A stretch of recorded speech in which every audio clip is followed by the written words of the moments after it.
हमारे ऊपर प्रभु की कृपा है ये हम कैसे पहचाने?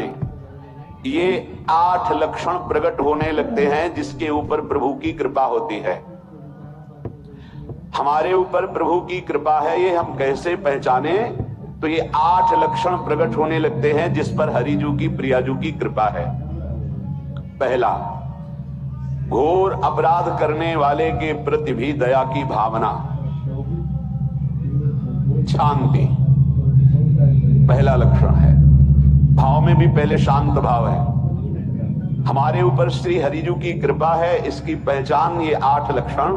पहला शांति, अर्थात घोर अपराधी के प्रति भी गुस्सा ना क्षमा करना, ये हरि की कृपा का लक्षण है। देख लो भाई, घोर अपराधी शब्द तो जाने दो, जरा सा प्रतिकूल हो जाए लाख समझाओ पर भ्रकुटी तनी रहती है। भला ऐसा है? अपराधी पर भी क्षमा का भाव होना, ये हरि कृपा पात्र में ही होगा, अन्य में नहीं। तो अगर अपने हृदय में ऐसा लगे कि ऐसा नहीं है तो हरिजू से प्रार्थना करनी चाहिए कि कृपा करो, मेरे में सामर्थ्य आवे।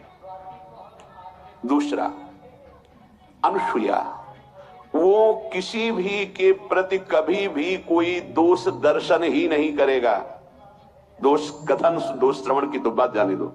अनुसूया, दूसरों के गुणों में दोष ढूंढना ये नहीं होता, हरि कृपा पात्र में नहीं था। ये सब भजन के नाश करने वाले, जैसे पहला अपराधी पर क्रोध कर देना, तो माया ने भेजा इसीलिए था कि तुम्हारे साथ व्यवहार ऐसा करे कि तुम क्रोध करो। क्रोध करोगे तुम्हारी ऊर्जा शक्ति नष्ट हो जाएगी, अध्यात्म में जो चलने की थी। और कहीं तुमने संकल्प कर लिया तो भजन शक्ति नष्ट हो जाएगी। तो अगर भजन बल है तो गया, जरूर उसको दंड मिलेगा, पक्का मिलेगा, 100% मिलेगा, लेकिन आप खाली हो गए।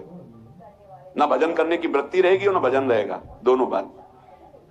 अनुसूया, किसी के सद्गुणों में दोष देखना, गुणों में दोष ढूंढना, ये हरि कृपा पात्र में नहीं होता।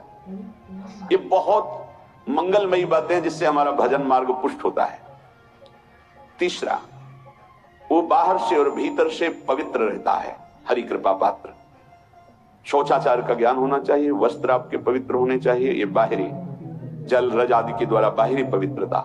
और निष्कपटता, निश्चलता, सत्य भाव, ये अंदर की पवित्रता है। अगर कपट है, छल है, असत्य है तो हृदय मलिन रहता है। भीतर और बाहर से पवित्र रहना, इसमें खास बात क्या है? भीतर और बाहर से पवित्र रहने में, भीतर और बाहर से सदैव पवित्र कौन रह सकता है?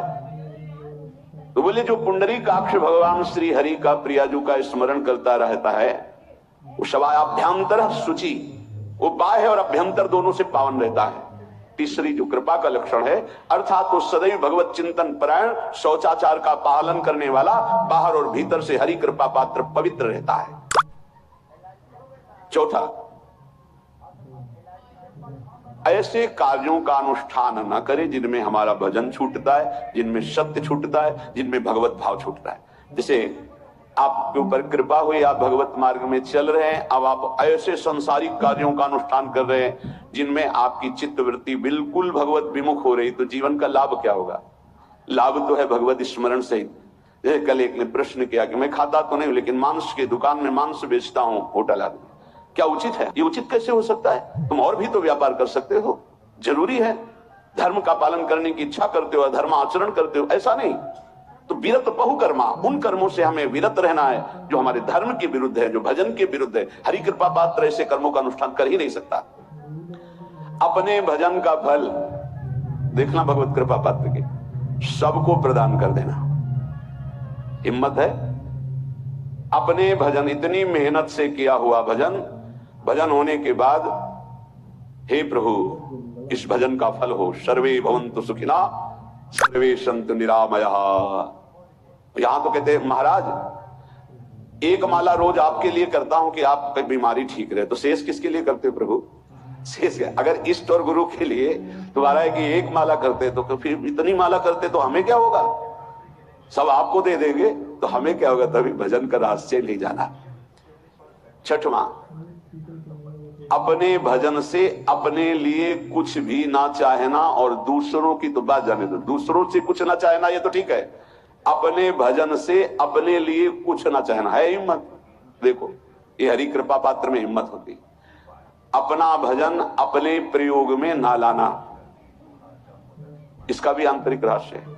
अपने प्रयोग में आप शरीर को लेकर के बोलेंगे, अगर स्वरूप को लेकर तो प्रयोग की कोई वहां जरूरत ही नहीं, स्वरूप पूर्ण काम है, वहां कोई अभाव नहीं। जब आप कोई भाव अपने लिए करेंगे तो देह भाव होगा, देह भाव से किसी विषय की मांग होगी। विषय पूर्ति भजन का फल नहीं होता, भजन का फल होता विषय निवृत्ति। बहुत जोर की बात है, कैसे समझ जाए। अपने भजन का भी फल अपने लिए नहीं, दूसरों से कुछ चाह रखना तो बात ही जाने दो, भजन से भी कोई अन्य सुख की चाह नहीं। क्या चाहिए?